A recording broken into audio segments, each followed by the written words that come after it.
अब बारी है बिजनेस स्टडी करने की। बिजनेस स्टडी का जो लास्ट चैप्टर था प्लानिंग, वो ख़त्म हो गया है। अब न्यू चैप्टर जो है ऑर्गेनाइजिंग, इसे पढ़ेंगे। ओके, तो शुरू करते हैं। This is Hrithik Pandey, you are watching commerce community, let's begin.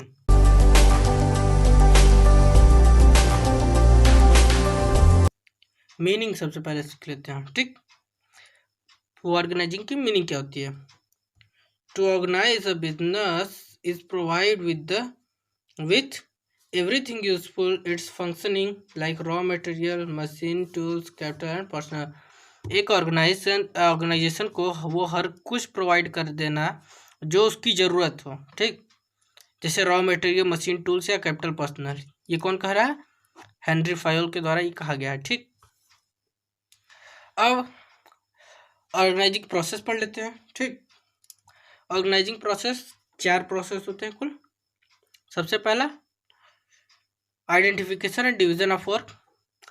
सबसे पहले क्या करते हैं, किसी वर्क को जान लेते हैं, ठीक, ये वर्क है, और फिर इसको डिवीजन करते हैं स्मॉल पार्ट्स में, ठीक, और क्या करते हैं, उसे किसी को दे देते हैं, ठीक। तो सबसे पहला काम क्या करेंगे, डिवीजन ऑफ वर्क, ठीक, डिवीजन कर लेंगे वर्क का। फिर सेकेंड प्रोसेस क्या है, departmentalisation.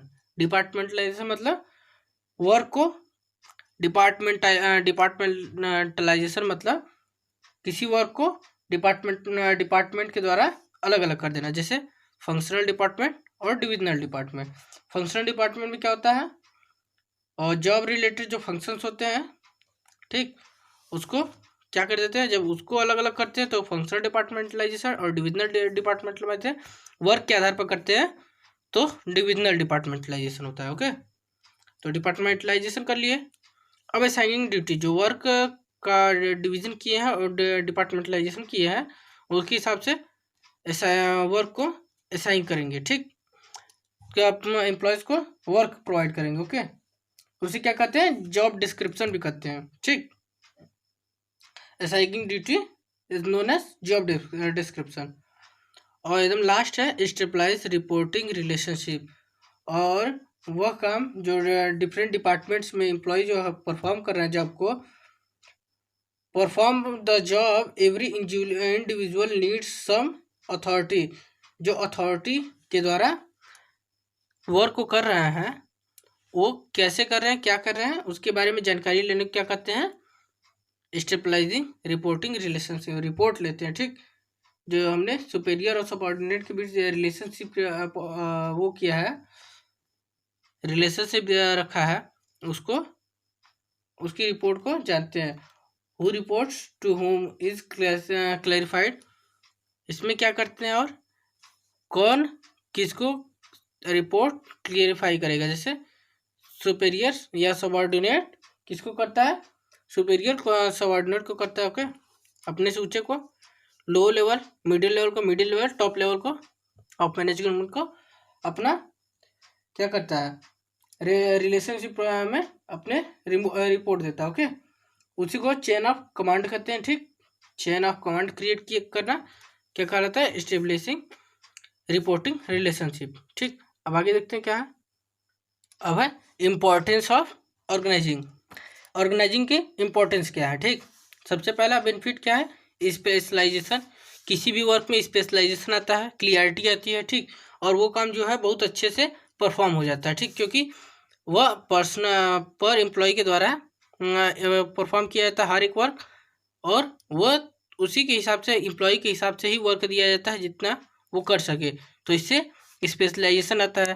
Clarity working relationship, working relationship में क्लियरिटी आती है। क्लियरिटी क्या आती है कि जो अथॉरिटी किसी एक एम्प्लॉय को अथॉरिटी दी जाती है और उसको पावर दिया जाता है क्या करने के लिए, enjoyed and by the different manager. Okay, each manager know very clearly whom to give order from the who receive the order.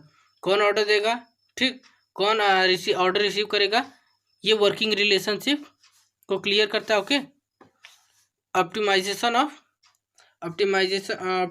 Utilisation of resource की कम जरूरत होगी। क्यों कम जरूरत होती है, ओवरलैपिंग नहीं होती इसमें, ठीक, ओवरलैपिंग नहीं होगी तो जो यूटिलाइजेशन है रिसोर्सेज का वो कम होगा, कितना कम नहीं, पर उसके जितनी ज़रूरत है उतना ही होगा। ओके, नेक्स्ट है एडॉप्शन टू चेंज।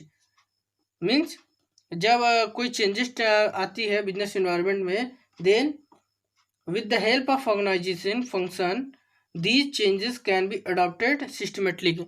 मतलब कि जो चेंजेस आती हैं बिजनेस इन्वायरमेंट में, अभी हमने पिछले चैप्टर में पढ़ाया, आपने नहीं देखा है तो डिस्क्रिप्शन बॉक्स में प्लेलिस्ट डाल दी गई है, जाके देख लीजिए। ओके, जो चेंज आई है बिजनेस इन्वायरमेंट में, तो बिजनेस इन्वायरमेंट में चेंज से जो ये चेंजेस को एडॉप्टेशन सिस्टमेटिकली हो जाता है, और कैसे, ऑर्गेनाइजिंग प्रोसेस के द्वारा। Okay, effective administration. Effective administration means क्या होता है, business the organisation functioning the similar and related jobs are grouped under the departments, ठीक, which lead to unification of error and harmony in work.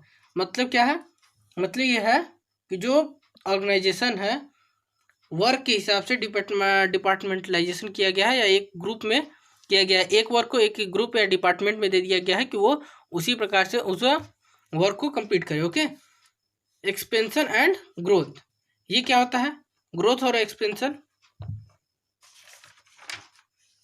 Growth और expansion मतलब with the optimum utilisation of resource and paper division of work and departmentalisation, company can easily met the challenges can be expand their activity in the planned manner. एक planned manner में क्या करना, और utilisation को optimum utilisation करना, या division of work, companies can be easily met the challenges. Okay, एक expansion करके ग्रोथ करने को क्या कहा जाता है, expansion and growth. Okay, development of personal, इसका मतलब क्या है, delegation of authority is important and part of organising. By delegating the routine the manager can contract to development new methods and ways of performing job. मतलब कि जब delegation of authority, मतलब एक authority दे दी जाती है, इम्पोर्टेंस पार्ट होता है organising का, जो कि रूटीन ऑफ मैनेजर के द्वारा क्या किया जाता है, न्यू आइडियाज या न्यू मेथड के द्वारा परफॉर्म किया जाता है जॉब को। Okay, it gives them time to time innovative and new technology, जो कि न्यू टेक्नोलॉजी देते हैं, and areas for growth the company, और क्या करते हैं, कंपनी के ग्रोथ में मदद करते हैं। ओके, तो उसे क्या कहते हैं, डेवलपमेंट ऑफ पर्सनल। ठीक, ये चैप्टर बहुत छोटा है, ठीक, बहुत ही स्मॉल चैप्टर है, फिर भी हमने सोचा कि इसे 2 पार्ट में कर दे। ठीक, तो अगले पार्ट में ये चैप्टर कंप्लीट हो जाएगा, और ये चैप्टर सिंपल भी है, बहुत ज़्यादा कुछ नहीं है। ठीक, तो आप पढ़ते रहिए। ठीक, तब तक के लिए कम्युनिटी की तरफ से thanks a lot, good bye.